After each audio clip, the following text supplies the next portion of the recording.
Just got to be introduced, that's all. बस परिचय होने की जरूरत है।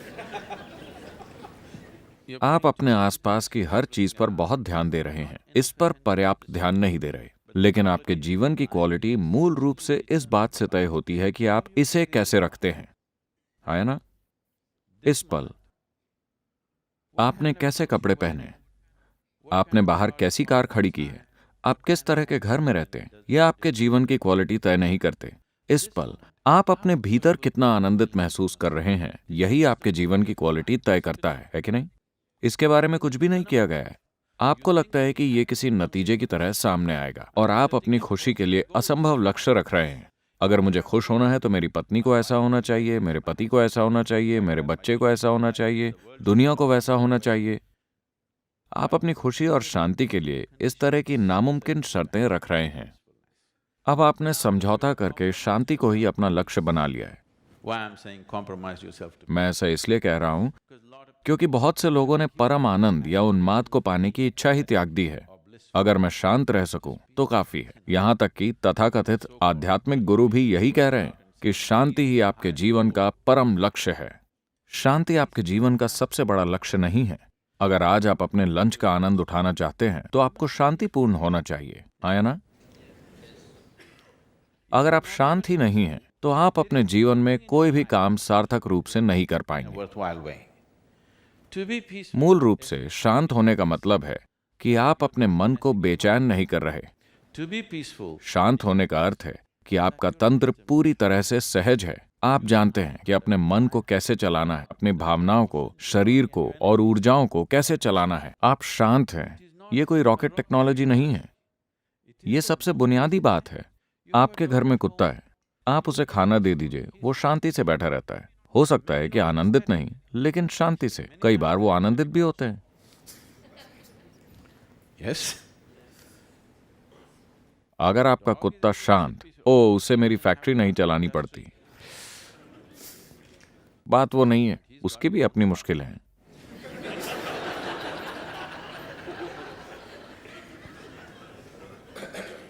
देखिए, इसका आपके बाहरी कामकाज से कोई लेना देना नहीं है। यह आपके भीतरी तंत्रों से जुड़ा है कि वो कैसे काम कर रहे हैं।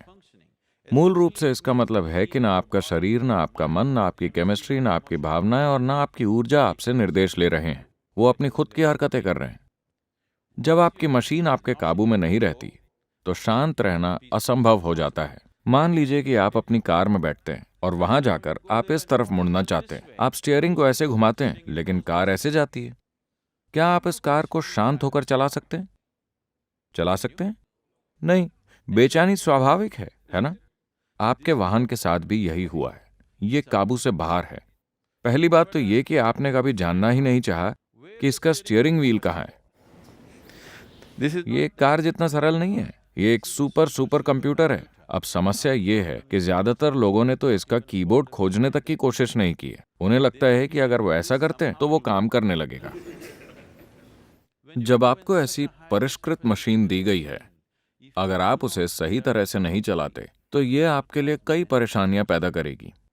अभी अनजाने में ही चल रही है। ये इस तरह से बनी है कि अगर आप अपने हाथों को इस तरह रखते हैं तो ये एक तरह से सांस लेगा। अगर आप इसे केवल पलट देते हैं तो आपके सांस लेने का तरीका, आपके फेफड़ों का सांस का पैटर्न ही बदल जाएगा। जब आपके पास समय हो तो आप इसे आजमा सकते हैं, ऐसे और ऐसे।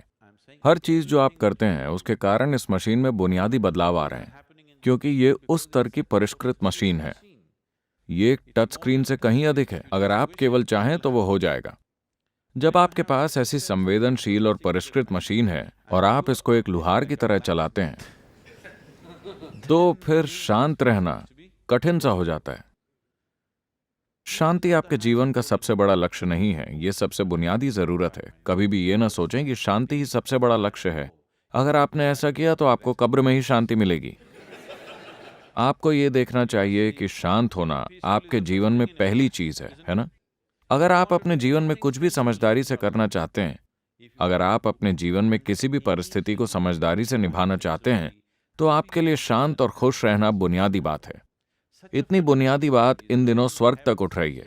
लोगों को लगता है कि उन्हें कहीं और जाकर शांति मिलेगी, यहां नहीं, क्योंकि आपने कभी भी इस मशीन पर ध्यान नहीं दिया। आपने कभी इसके अंदरूनी तंत्र पर ध्यान ही नहीं दिया है कि एक इंसान कैसे काम करता है। आपके भीतर जो भी हो रहा है उसका आधार क्या है, इसके लिए थोड़ा सा ध्यान देना होगा। यही वजह है कि हमारे बेसिक प्रोग्राम का नाम है इनर इंजीनियरिंग।